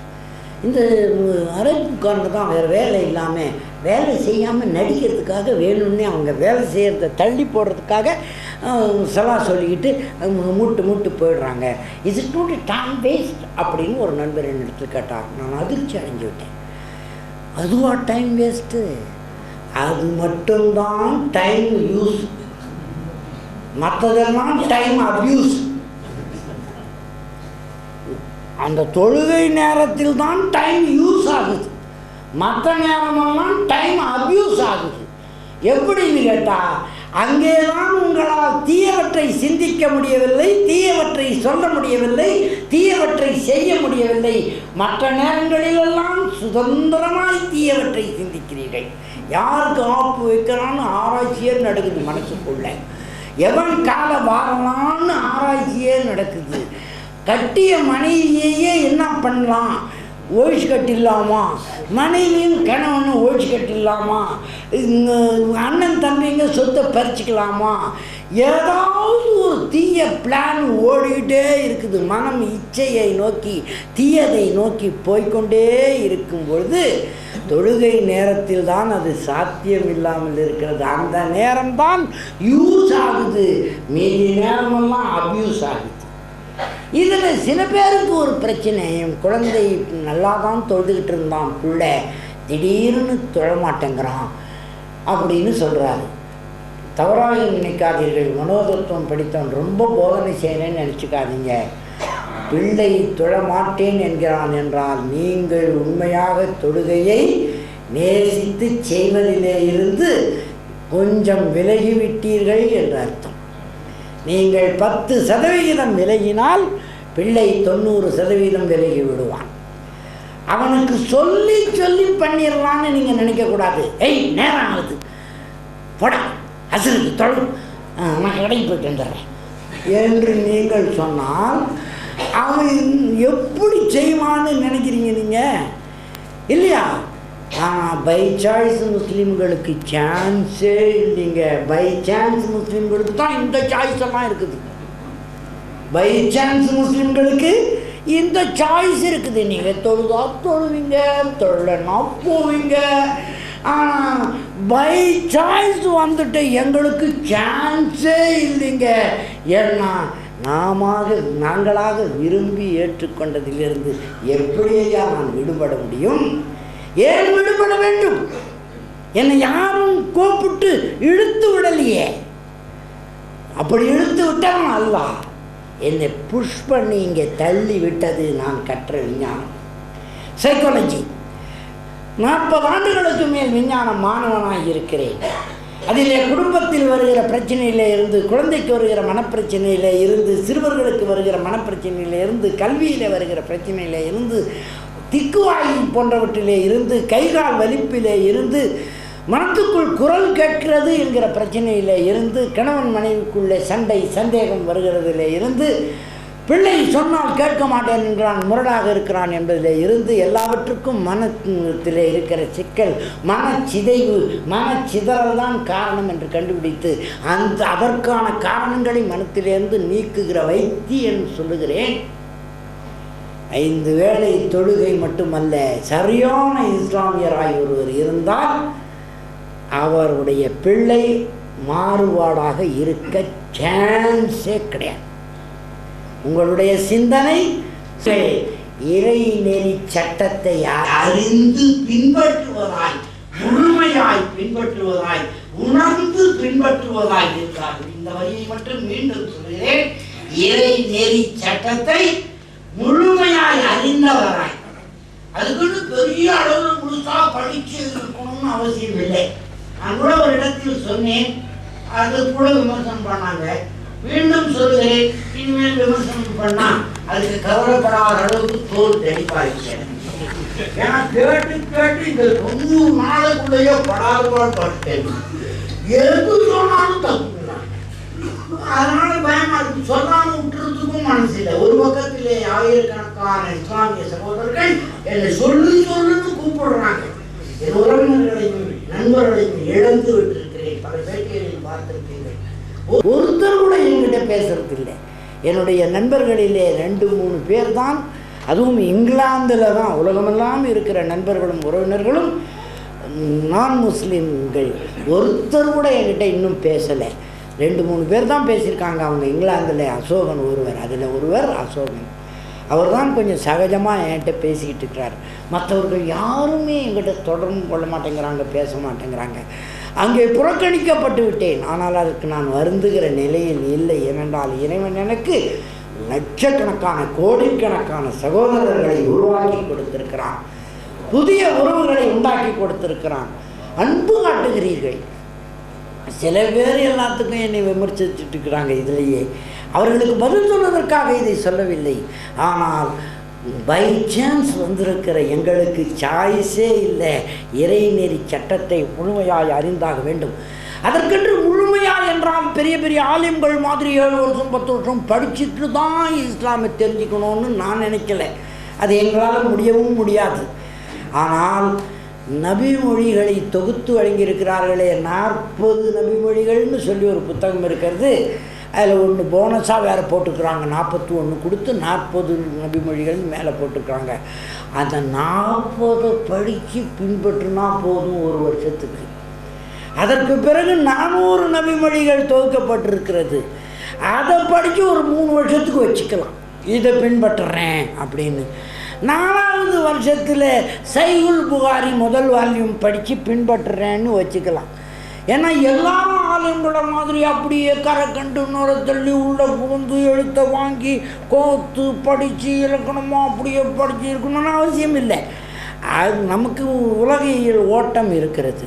அப்படி ஓடிக்கொண்டிருக்கிற வேகத்திலேயே திருக்குர்ஆனை மட்டும் தயவு செய்து ஓதி விடுவதோடு பொருளையும் புரிந்து கொள்வது நல்லது. பொருள் புரிந்து கொள்வது எல்லோருக்கும் நல்லது. ஓதுவது என் போன்றவர்களுக்கு நல்லது. அது முயற்சி இப்போ தான் ஆரம்பித்து இருக்கிறேன். அந்த அல் அப்தியான் என்கிற ஒரு புத்தகம் இருக்கிறது. குர்ஆனை ஓத எளிய வழி என்று எழுத்துக்களை ஓரளவுக்கு இனங்காண கற்றுக்கொண்டிருக்கிறேன். தப்பி தவறி அப்படியே தடுக்கி விழுந்து அப்படியே ஓதி கற்றுக்கொண்டிருக்கிறேன். இன்னும் அதை பற்றி படிப்பதற்கு நான் நிறைய சித்தமாக இருக்கிறேன். மதினா பல்கலைக்கழகத்திலே போய் படிக்க வேண்டும். அதுக்கு சொன்னாங்க 25 வயசுக்கு மேலே படிக்க முடியாதுன்னு சொன்னாங்க. அங்கே வாத்தியார் வேலைக்கு போயிட்டாக்கா படிக்கலான்னாங்க.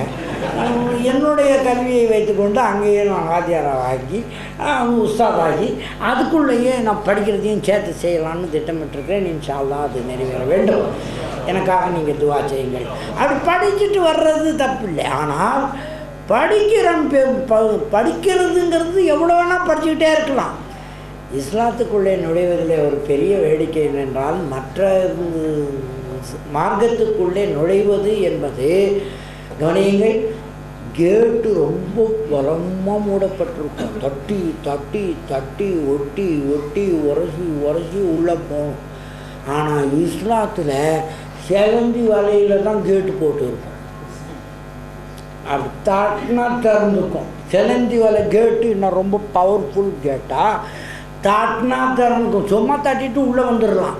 களிமா சொல்லிட்டா யார் ஒன்றா வந்துடலாம். வந்த பிறகு தானே இருக்குதுங்க. கற்க வேண்டியது கடல் அளவு இருக்கிறது.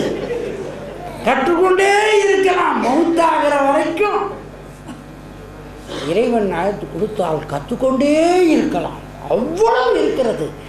அதில் செலக்டடாக சிலவற்றை பெரியவர்களை ஆலிம்களை கேட்டு இதெல்லாம் எனக்கு எது பொருந்தும்.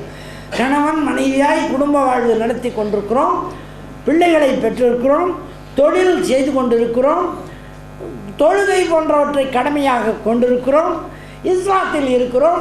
மறுமை நாளில் சுவனத்தை பெற வேண்டும் என்றால் நான் என்ன செய்ய வேண்டும், என்ன செய்யக்கூடாது, எது ஹலால் எது ஹராம் என்று தெரிந்து கொள்ளுகிற அளவிற்கு எடுத்து வைத்து கொண்ட அந்த இறைச்சட்டங்களை தெரிந்து கொள்வது என்பது ஒன்று.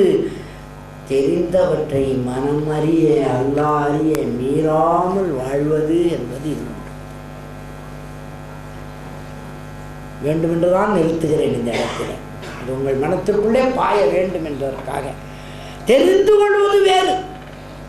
நாம் பார்த்த வரையில் தெரிந்து கொண்டவர்கள் எல்லாம் அச்சரம் பிசகாமல் அதை பின்பற்றுகிறார்களா என்றால் எனக்கு கொஞ்சம் மைமிச்சமாக இருக்கிறது, சந்தேகமாகத்தான் இருக்கிறது. ஆனால் தெரிந்து கொண்டு அப்படியே பின்பற்றினீர்கள் என்றால், உதாரணத்திற்கு ஒன்று சொல்லுகிறேன். எனக்கு சொல்லப்பட்டது, மஸ்ஜிதிலே உழு செய்ய வசதி இருக்கிறது. அங்கே போய் உழு செய்துவிட்டு அப்படியே தொழுகை நடத்துவதை விட இங்கே வீட்டிலேயே உழு செய்து நியத்து வைத்து கொண்டு நடந்து சென்று மஸ்ஜிதிலே கொஞ்சம் தூரத்தில் தானே இருக்கும், தொழுகை செய்தால் ஒரு அடிக்கும் ஒரு நன்மை இருக்கிறது என்று சொல்லப்பட்டதாக எனக்கு கூறப்பட்டது, தெரிவிக்கப்பட்டது. அதை தெரிந்து கொண்ட போது எனக்கு இவ்வளவு சுலபமாய் நன்மைகளை பெற முடியும் என்றால் அது எவ்வளோ வசதி, இதில் எவ்வளவு சௌகரியம் பாருங்கள்.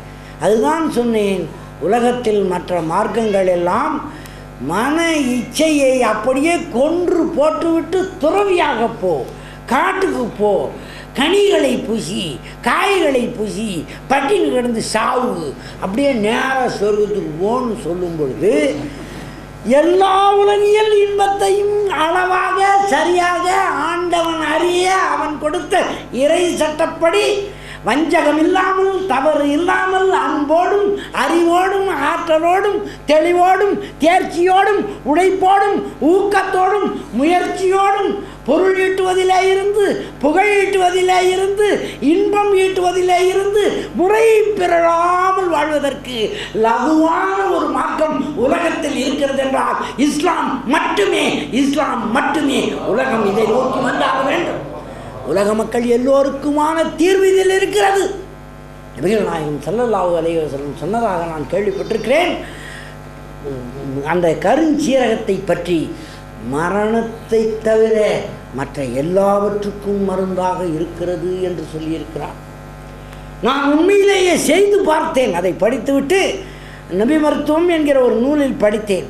படித்ததை செய்து பார்த்து விட வேண்டும் என்பதற்காக, எனக்கு 63 வயது, என் வயது ஒத்தவர்கள் அல்லது என்னை விட மூத்தவர்கள் யோசித்து பாருங்கள். நமக்கு காலே இல்லாமல் இருந்தாலும் இருக்கும், இருந்து விட்டால் அந்த காலில் மூட்டு வலி நிச்சயமாக இருக்கும். காலே இல்லாமல் இருந்தாலும் இருக்கலாம். ஆனால் இந்த 60 வயசு கம்பெனி பிரைவேட் லிமிட்டடாக இருக்கிற நமக்கு எல்லாருக்கும் ஒரு பெரிய ஒற்றுமை. நீங்கள் இலங்கையில் இருந்தாலும் சரி, இங்கிலாந்தில் இருந்தாலும் சரி, கண்டியில் பிறந்திருந்தாலும் சரி, அல்லது நீங்கள் யாழ்ப்பாணத்தில் இருந்தாலும் சரி, நீங்கள் கொழும்பில் மேலே இருந்தாலும் சரி, கீழே இருந்தாலும் சரி, கொழும்பு 7 ஹோட்டலில் சாப்பிட்றவராக இருந்தாலும் சரி, அந்த வீட்டில் இருக்கிற சாப்பாட்டையும் அங்கே போய் சாப்பிட்றது. இதே சொதி வீட்டில் வச்சு சாப்பிட்டாக்கா சும்மா ஒரு 10 ரூபாயில் முடியும். அங்கே போய் 150 ரூபா கொடுத்து சொதியை அவன் டீஸ்பூனில் கூட தர்றதில்லை, சின்ன கரண்டி தான் அந்த ஹோட்டல் 7ல். அந்த மாதிரி இருக்குதுன்னு கொழும்பு 7 ஹோட்டலில் அப்படியெல்லாம் செய்கிறாங்க. நான் கூட பார்த்தேன். அதை சட்டியில் அகப்பையில் எல்லாம் போட்டு சொதி அந்த கருவாட்டு குழம்பு இருக்கும், ஸ்ரீலங்காவில் சாப்பிடுவாங்கல்ல, மிச்சமான எல்லா கருவாடையும் அதில் போட்டுருவாங்க. பெரிய கருவாடு, சின்ன கருவாடு, ஓர கருவாடு, வந்த கருவாடு எல்லாத்தையும் போட்டு, பழைய கருவாடு, புது கருவாடு எல்லாத்தையும் ஒன்றா போட்டு ஒரு குழம்பு வச்சுக்குவாங்க. அது சுண்டை குழம்புன்னு நம்ம ஊரில் தமிழ்நாட்டில் சொல்கிறது. அந்த குழம்பு அங்கே அவ்வளோ விலை விற்குது.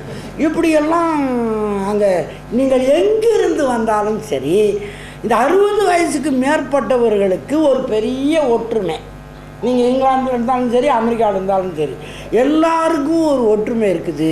மூட்டு வலி கட்டாயம் உண்டா இல்லையா? கட்டாயமாக மூட்டு வலிக்கும். காலையில் இல்லைனாலும் கூட சரி இருக்கலாம், ஆனால் மூட்டு வலி இல்லாத காலையில் இருக்காது.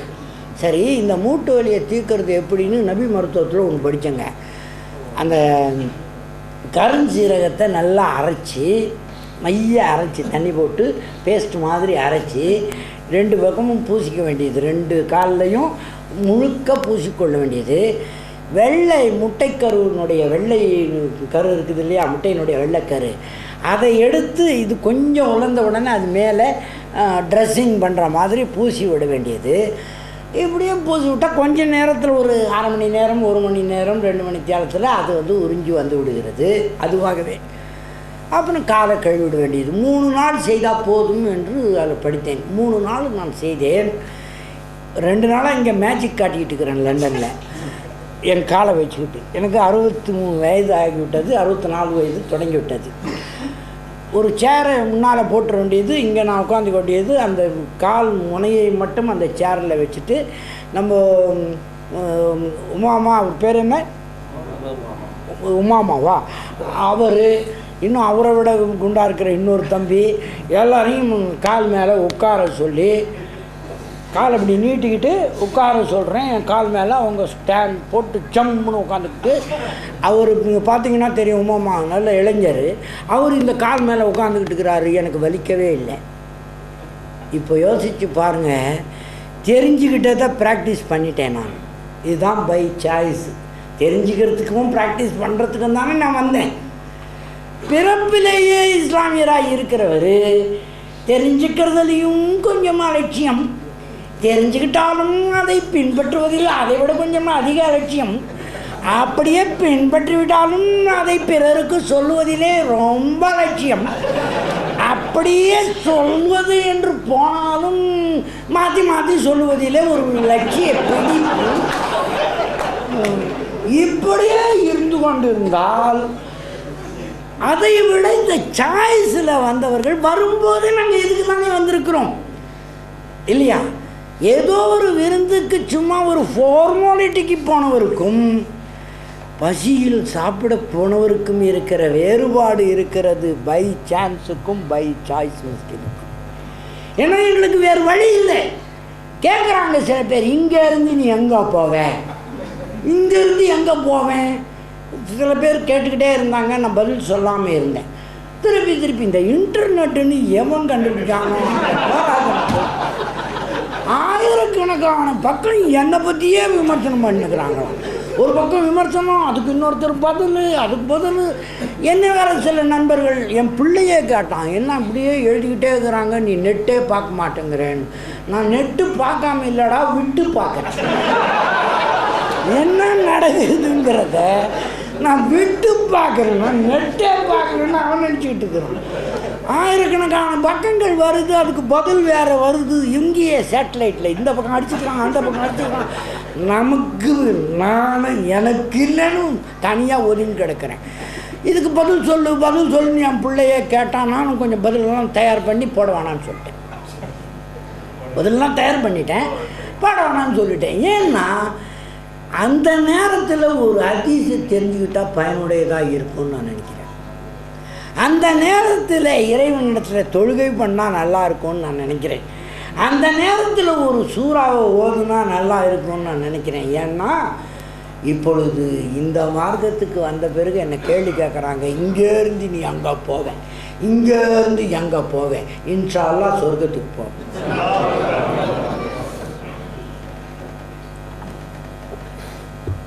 வேறு சான்ஸே கிடையாது. ஏன்னா அறிந்து கொள்வதற்காக வந்திருக்கிறேன், புரிந்து கொள்வதற்காக வந்திருக்கிறேன், பின்பற்றி ஆக வேண்டும் என்ற வேட்கைக்காக வந்திருக்கிறேன். இதிலே புகழுக்காக வந்ததா யாரோ சில பேர் பேசுகிறார்கள். நிச்சயம் இல்லை, அல்லாஹ் அறிவான். ஏனென்றால் நான் இருந்த புகழை உதறிவிட்டு வந்திருக்கிறேன். எனக்கு சினிமாவிலே நடித்த போது புகழ் வந்ததா இல்லையா என்று யோசிச்சு பாருங்கள். கருத்தமா என்ற ஒரு படத்திலே நடிக்க எனக்கு வாய்ப்பு கிடைத்தது. அந்த வாய்ப்பு கூட நான் கேட்டு கிடைக்கவில்லை. அது பத்திரிகையிலெல்லாம் வந்திருக்கிறது. நீங்கள் அதை அந்த துறையில் நாட்டம் உள்ளவர்கள் அறிந்திருப்பீர்கள். வேறு ஒரு செய்தியில் எனக்கும் பாரதி ராஜாவுக்கும் தொடர்பு வந்தபோது அவர் வியந்து போய், அதற்கு பிறகு அவர் எடுத்த படத்தில் புதிதாக ஒரு படம் எடுத்தார். வெற்றிகரமாக ஒரு படம் வந்தது. அதற்கு பிறகு கிழக்கு சீமையிலேன்னு ஒரு படம், அதற்கு பிறகு கருத்தமா என்ற படம் எடுக்க போனார். அந்த எடுத்த படத்தில் என்னை நடிக்க வைத்தார். அப்பொழுது நான் சொன்னேன், எனக்கு கேமராவுக்கும் லைட்டுக்குமே வித்தியாசம் தெரியாது, என்ன போய் நடிக்க சொல்கிறேன், நான் வரமாட்டேன்னு சொன்னேன். இல்லை வாங்க ப்ரொஃபஸர்னு கூட்டிகிட்டு போனார். உங்கள் திறமை எனக்கு தெரியும்னு சொல்லி அதை நடித்து முடித்த பிறகு தமிழ் திரைப்பட வரலாற்றிலேயே நடக்காத ஒரு சாதனை நடந்துவிட்டது. சிவாஜி காலத்திலிருந்து அதுக்கு முன்னாலே இருந்த பெரிய பெரிய நடிகர் பாகவதர் காலத்தில் இருந்து கமலஹாசன் காலம் வரையிலே முதல் படத்தில் நடித்தவர்கள் யாரும் நடிப்புக்கு தேசிய விருது பெற்றதில்லை. நான் பெற்றேன். அல்லாஹ் தாலா அவ்வளவு புகழை எனக்கு தந்தான். ஒரே நாளில் ஃப்ளாஷ் ஆச்சு. உலகம் பூரா நான் தெரிஞ்சிட்டேன் அந்த படத்தில் நடித்த போது. கருத்தம்மா என்று பெயர். அதற்கு பிறகு என்னுடைய துறையிலே 1000 பேருக்கு மேலே நான் தற்கொலையிலே இருந்து காப்பாற்றி இருக்கிறேன், சிகிச்சை செய்து என்று நியூயார்க்கில் எனக்கு சைக்கோமெட்ரிக் அவார்டு தந்தார்கள் 2008. அது நோபல் பரிசுக்கு சமம் என்று சொல்லப்படுகிறது எங்கள் துறையிலே. அடுத்தது நோபல் பரிசு தான். அவ்வளவு பெரிய பரிசு அது, அவ்வளவு பெரிய விருது. புகழை நிறைய கொடுத்தான் அல்லாஹ் தஆலா. நாத்திகனாக இருந்தபோதே எனக்கு புகழ் கொடுத்து விட்டான். அதே மாதிரி பணம் சம்பாதிக்கிறதுக்கு தான் இங்கே வந்துட்டேன். பணம் என்னது பொட்டி கொடுக்குறாங்க அப்படின்னு சொல்கிறாங்க. எல்லாருக்கும் தெரியும், காத்தாங்குடியிலேயும் மற்ற கண்டி பகுதியிலேயும் மாத்தளையிலேயும் இருக்கிற முஸ்லீம்கள் உணவுக்கு கஷ்டப்பட்டு கொண்டிருப்பதை இலங்கைக்காரர்கள் அறிவீர்கள். எங்கள் நாட்டில் வேலூர் பகுதியிலே மதரசாவுக்கு பின்பக்கத்தில் வீடி சுற்றுகிற இந்த இஸ்லாமியர்கள் எவ்வளவு கஷ்டப்பட்டு கொண்டிருக்கிறார்கள் எனக்கு தெரியும்.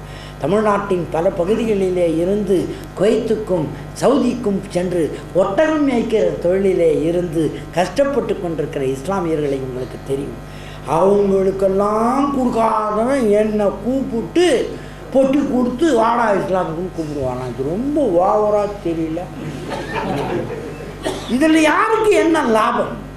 புகழுக்காக வரவில்லை, பணத்துக்காக வரவில்லை. அதை விட பெரிய கொடுமை, 4 கல்யாணம் பண்ணிக்கலான்ட்டு அனுமதி இருக்குதான் இஸ்லாமில். அதில் கல்யாணம் பண்ணிக்கிறதுக்காக போயிருக்கிறான்னு சொல்கிறாங்க. நான் அறிந்த வகை வரையிலே மனோதத்துவம் படித்தவன் என்கிற முறையிலே சொல்லுகிறேன். எந்த கணவனும் ஒரு மனைவியோடு அன்பு வாழ்க்கை நடத்தும் பொழுது தேவையில்லாமல் இன்னொரு கல்யாணம் பண்ணிக்க மாட்டான். அப்படி பண்ணால் அவன் தவறு செய்கிறான் என்ற அர்த்தம். ஒரு அவசியம் கருதி ஒரு மிக முக்கியமான நேரத்தில் இந்த பாலிகோமி என்று சொல்லப்படுகிற பலதார மனம் இங்கே அனுமதிக்கப்பட்டிருக்கிறது இஸ்லாத்தில். தேவைக்காக செய்வது என்பது வேறு. அது வேறையா கையில் டார்ச் லைட் எடுத்துக்கின்னு இன்னொன்று எங்கன்னு தேடிக்கிட்டு போகிறவங்க இஸ்லாம். இஸ்லாத்தில் அதுக்கு வழி இல்லை, தேவையும் இல்லை. இஸ்லாத்தில் வந்த உடனே 4 பொண்டாட்டி கட்டிக்கலான்னு எந்த மடையும் சொன்னான்னு தெரியலை. எவ்வளவோ பேர் ஒரு மனைவியோடு தான் வாழ்ந்து கொண்டிருக்கிறார்கள் என்பதை நான் அறிவேன். இதுக்கு நான் வந்தேன்னு சொன்னவனுக்கு எப்படி பதில் சொல்கிறதுன்னு எனக்கு புரியல. அப்புறம் நானும் கோவப்பட்டு சொன்னேன், ஏன்னா அப்படி இதுக்கு தான் போகிறதுன்னா நான் 23 வயசில் போயிருக்க மாட்டேன்னா, 63 வயசுல யாராவது போகிறேன். அப்புறம் சூனியம் வச்சு கூட்டு போயிட்டாங்களாம். சூனியம் வைப்பவர்களை ஆதரிக்கிறதா? சூனியம் வைப்பவர்கள் இருக்கிறார்கள், முடியும் என்பது வேறு. ஆதரிக்கிறதா இஸ்லாம்? இது இறைவனுக்கு எதிரான விஷயம் அல்லவா? அது சைத்தான் கம்பெனி பிரைவேட் லிமிடெடுடைய வேலை அல்லவா? இதையா செய்வார்கள்? அதுக்கப்புறம் எல்லாத்துக்கும் மேலே ஒன்று சொல்கிறாங்க, டெரரிஸ்ட் ஆகிறதுக்கு போயிட்டாங்க. ஏன்னா நான் பெரிய துப்பாக்கி சுடுறதில் வீரன், பீரங்கியை சுண்டு வரலே தட்டுவேன், பார்த்தா தெரியல, ஐயோ பாவமா இந்த மூணு இதுக்கா போகும். ஆக பொய்யையே சொல்லி விமர்சிக்கிறார்கள் வெளியே இருக்கிறவர்கள், பொய்யன் என்று விமர்சிக்கிறார்கள் உள்ளே இருக்கிறவர்கள். ரொம்ப நொந்து போகிறேன், ரெண்டு சைட்லையும் நொந்து போகிறேன். ஆனால் அவர்களுக்கான கூலியையும் எனக்கான கூலியையும் நேர் செய்து வைத்திருக்கிறான் அல்லாஹ் என்கிற உணர்வு என்னை மீண்டும் மீண்டும் உற்சாகப்படுத்துகிறது, ஊக்கப்படுத்துகிறது. இஸ்லாமிய சட்ட நெறிகளை அறிந்து கொள்ளுங்கள் கட்டாயமாக, அளவாகவாவது, நமக்கு முடிந்த அளவிற்கு, தேவை அளவிற்கு. ஏனென்றால் அது பெரிய கடல். ரெண்டு விஷயம் இஸ்லாத்திலே கடலளவு இருக்கிறது. ஒன்று இறைவனுடைய அருள், இன்னொன்று இறைவன் நமக்கு தர விரும்பிய அறிவு. மார்க்க அறிவு என்பது நான் தான் அறிந்து விட்டேன் என்று யாராவது ஒருத்தர் சொன்னால் அல்லாஹ் சிரித்துக் கொள்வான் என்று நான் நினைக்கிறேன். அறிந்து விட்டேன் என்று சொல்லுவதற்கு இங்கே வாய்ப்பே இல்லை. சைக்காலஜியில் தெரிய வேண்டியதெல்லாம் தெரிஞ்சுக்கிட்டேன்னு என்னால் சொல்ல முடியும், அதுவும் குறிப்பிட்ட துறையில் சொல்லலாம். ஸ்கிட்சோப்ரேனியாவை பற்றி உண்மையிலேயே எனக்கு தெரியாதது இதுவரைக்கும் இன்னும் கண்டுபிடிக்கப்படவில்லை என்று நான் சொல்லிக்கொள்ள முடியும்.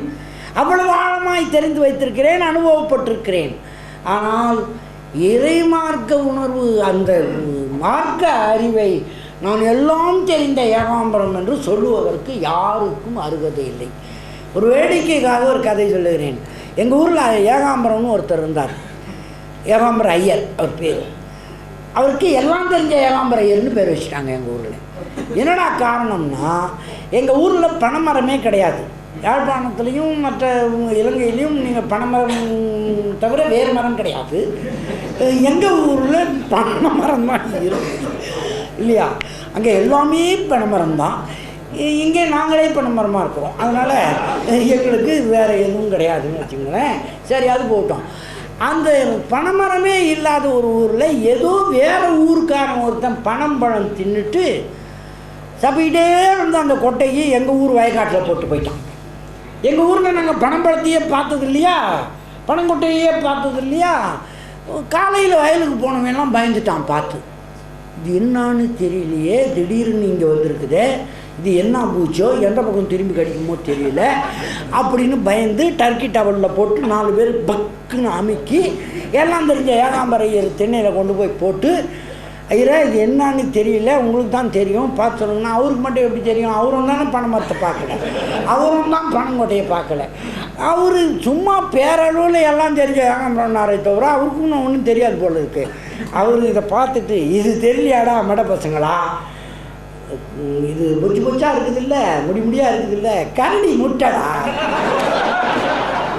எது? பனங்கொட்டைங்க. பனங்கொட்டையை போய் கரடி முட்டைன்னு போட்டாரே ஒரு போடு. இது முடிஞ்சு போச்சு. ஜனங்க கேன பசங்க ஒத்துக்கிட்டாங்க. இன்னொரு நாள் யானை வந்தது. இது வரைக்கும் யானையை பார்த்தது இல்லை எங்கள் ஊரில். என்ன நடக்கும்? பனங்கொட்டைக்கே என்னமோ பூச்சின்னு பயந்தவனுங்க யானையே வந்தால் எப்படி ஆயிருப்பான்னு யோசிச்சு பாருங்களேன் நீங்கள். அலறி அடிச்சுக்கிட்டு கால் தலையில் படுற மாதிரி ஓடி போய், ஐயே என்னமோ ஆபத்து வந்துருச்சு பாரு, எவ்வளோ பெருசாக போகுது, என்னான்னு தெரியலன்னா அவருக்கும் தான் தெரியல. ஏன்னா அவரும் யானையை பார்த்ததில்லை. சாலேஸ்வரம் கண்ணாடியை தூக்கி பார்த்துட்டு, ஏடா மாட பசங்களா இது கூட தெரியல உங்களுக்கு, ராத்திரி எப்படிரா இருக்குது அப்படின்னாரு. இருட்டாக இருக்குதுன்னா ஒருத்தன் வந்த கூட்டத்தில். இருட்டு எப்படிரா இருக்குது? கருப்பாக இருக்குது. சரி, விடிஞ்சா எப்படிரா இருக்குது? பகலாக இருக்குது. பகல் எப்படிரா இருக்குது? வெள்ளையாக இருக்குது. அதான்டா விடிஞ்சது போக மிச்சம் இருட்டு நடந்து போயிட்டு.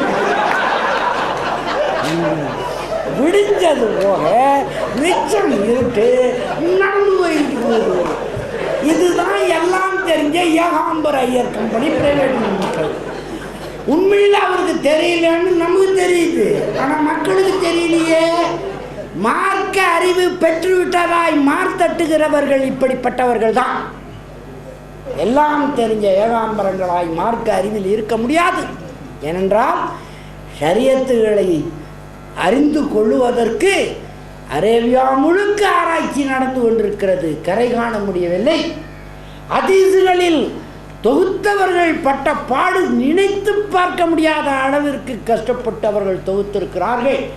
அதில் ஆதாரபூர்வமானது எது, ஆதாரமற்றது எது என்று இன்னமும் மக்காவிலும் மதினாவிலும் இருக்கிற பேரறிஞர்கள், ஹதீஸ் கலை நிபுணர்கள் ஆராய்ச்சி செய்து கொண்டே இருக்கிறார்கள்.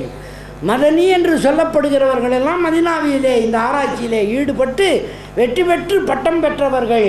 ஆனால் அவர்களே அடக்கமாக சொல்லுகிறார்கள், நாங்கள் கற்றபோது இருந்த நிலையை விட்டு இப்பொழுது நிறைய மாறுதல் வந்துவிட்டது, ஹதீஸ் கலை வளர்ந்து விட்டது என்று சொல்லுகிறார்கள். ஹதீஸ் கலை வளர்ந்து கொண்டே இருக்கிறது. அதை எப்படி தட்டி பார்த்து ஒட்டி பார்த்து உரசி பார்த்து எது சரியான ஹதீஸ் என்று அறிவது மிகப்பெரிய கலை. அப்படி கொடுக்கப்பட்ட ஹதீஸை தெரிந்து கொள்வது அதைவிட பெரிய கலை. ஆனால் கொஞ்சமாக தெரிந்து கொண்டாலும் பின்பற்றுவது மிக எளிமையான கலை. அதுதான் சொன்னேன், மற்ற மார்க்கத்தில் கதவு பெரிய கதவாய் போடப்பட்டிருக்கும், பலமான கதவு, தட்டி தட்டி திறக்க வேண்டும், துறவை ஏற்க வேண்டும், அங்கிருக்கும் வேதங்களையெல்லாம் மனப்பாடம் பண்ணி முடிக்க வேண்டும், விவாதங்களுக்கெல்லாம் பதில் சொல்லியாக வேண்டும். அப்புறம் ஒரு வேலையை ஏற்றுக்கொண்டாலும் ஏற்றுக்கொள்வார்கள், இல்லை என்றால் தள்ளிவிட்டு விடுவார்கள். பிறந்துதான் ஒருவன் அந்த மார்க்கத்தில் இருக்க முடியுமே தவிர போய் சேருகிற மார்க்கமாய் இந்து மார்க்கத்தில் இடம் இல்லை. ஏனென்றால் போன பிறகு அவனை எந்த ஜாதியில் சேர்க்கறதுன்னு பெரிய பிரச்சனை வந்துடும். வெளியே இருந்து வந்தால் எந்த ஜாதியில் ஒன்று சேர்க்கறது, அந்த பிரச்சனை வந்துடும் இந்து மார்க்கத்தில். வேதக்கார மார்க்கத்தை பற்றி உங்களுக்கு தெரியும். வேத மார்க்கத்தில் அவர்கள் சேர்த்து கொள்வார்கள், சேர வேண்டும் என்று நச்சரிப்பார்கள். சேர்ந்த பிறகு அப்படியே விட்டுவிடுவார்கள், நீ எப்படியாவது போய்க்கோ. அங்கே உளுந்து வாரி படித்து இடித்து அவராக வர வேண்டும். ஆனால் பின்பற்றவில்லை என்றால் பரவாயில்லை, ஞாயிற்றுக்கிழமை காலையில் பின்பற்ற வேண்டும். மீதி நாளெல்லாம் பின்பற்றலைன்னா யாரும் கேட்க மாட்டார்கள். இங்கிலாந்தில் நீங்களே பார்த்துருப்பீர்கள், சர்ச்சுகளெல்லாம் விட்டு கொண்டிருக்கிறார்கள் சீப்பான விலைக்கு. அது ஏன்னு உங்களுக்கே தெரியும். அவ்வளவு தூரம் அந்த மார்க்கம் அவர்களை ஈர்த்து கொண்டது, விற்று விடுகிறார்கள்.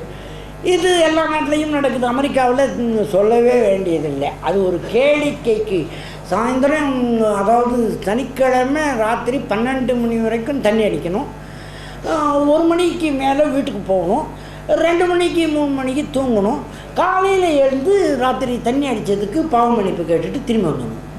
இந்த மாதிரி இருக்கிறவனெல்லாம் பார்த்துருக்குறேன் நான். அங்கே அமெரிக்காவில் வேலை செய்கிறதுனால சொல்கிறேன். அதுக்கப்புறம் அதை ஒன்றும் பின்பற்ற வேண்டிய அவசியம் இல்லை. அங்கே உள்ளே நுழைகிற கதவு பலமாக இருக்கிறது. உள்ளே நுழைந்த பிறகு ஒன்றும் இல்லாமல் தெரிகிறது வேறு மார்க்கத்தில். ஆனால் இங்கே வெறும் சிலந்தி கூட்டை போல கதவு எளிதாக லகுவாக இருக்கிறது.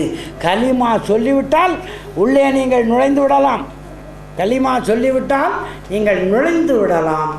அப்படி நுழைந்து விட்ட பிறகு அறிய வேண்டியது அதிகம், விவரிக்க வேண்டியது அதிகம், பணிந்து தெரிந்து கொள்ள வேண்டியது அதிகம், தெரிந்து கொண்டதை பின்பற்ற வேண்டியது கட்டாயம்.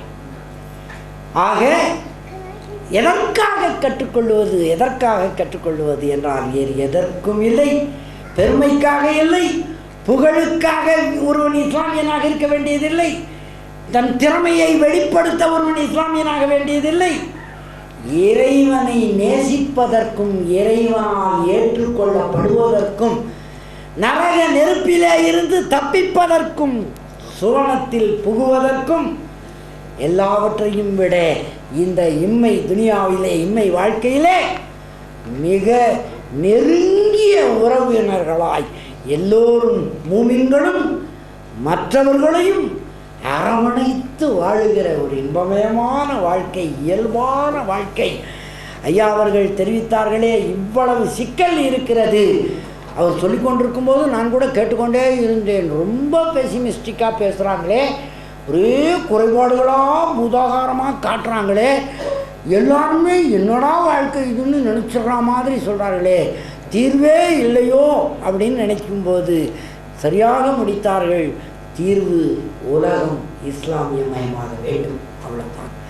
உலக மானுடத்திற்காக இறக்கி வைக்கப்பட்ட வேதம், இறுதி வேதம். இது இறுதி நபி மூலம் நமக்கு அளிக்கப்பட்டிருக்கிறது.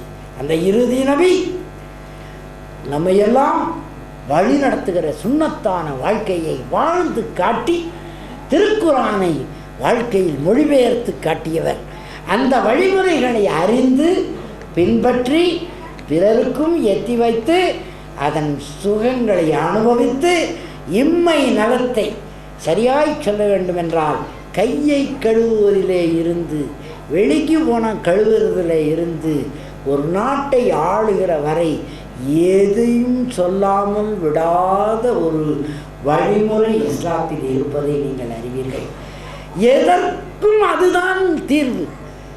மனோதத்துவம் படித்தவன் சொல்லுகிறேன், மனச்சிதைவு வந்துவிட்டால் வீட்டிலே குழந்தைகளுக்கு வந்தாலும் பெரியவர்களுக்கு வந்தாலும் ஆண் பெண்களுக்கு வந்தாலும் குடும்பத்தில் சிக்கல் என்றால் வைத்தியனாக என்னை நீங்கள் ஏற்றுக்கொள்ளலாம். ஆனால் வராமல் தடுப்பதற்கு இஸ்லாமிய வாழ்முறை உலகுக்கு உதவியாக இருக்கிறது. மீண்டும் முடிக்கிறேன். முடிக்கும் முன்னால் ஒரே ஒரு வரி சொல்லுகிறேன்.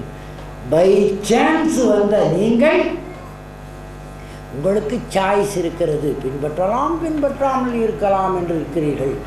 பை சாய்ஸ் வந்தவர்களுக்கு சான்ஸே இல்லை, பின்பற்றித்தான் ஆக வேண்டும். ஒன்றை நினைவுபடுத்துகிறேன், நான் கேள்விப்பட்டிருக்கிறேன். இந்த சமுதாயம் நீங்கள் ஒழுங்காக நடந்து கொள்ளவில்லை என்றால் வேறு சமுதாயத்தில் இருக்கிறவர்களை அப்பாயிண்ட் செய்து இந்த மார்க்கத்தை நிலைப்படுத்துவேன், ஜாக்கிரதை என்று எச்சரித்திருக்கிறான் இறைவன் என்று நான் கேள்விப்பட்டிருக்கிறேன். எனவே நீங்களும் அதை கேள்விப்பட்டிருப்பீர்கள். படவில்லை என்றால் இப்பொழுது பட்டுக்கொள்ளுங்கள். அந்த ஆபத்தை விளைவித்துக் கொள்ளாதீர்கள். கற்றதை நடைமுறைப்படுத்துங்கள், செயல்பாட்டுக்கு கொண்டு வாருங்கள் நிச்சயமாக என்று சொல்லி இந்த அற்புதமான ஏற்பாட்டை செய்து கொடுத்த அல்லாஹ் தஆலா செய்தவர்களுக்கு, இதில் பங்காற்றியவர்களுக்கு நற்கூலி தர வேண்டும் என்று வேண்டி கேட்டுக்கொண்டு இந்த அமைப்பு பல்கி பெருக அல்லாஹ் தஆலாவிடத்திலே நான் துஆ கேட்கிறேன்.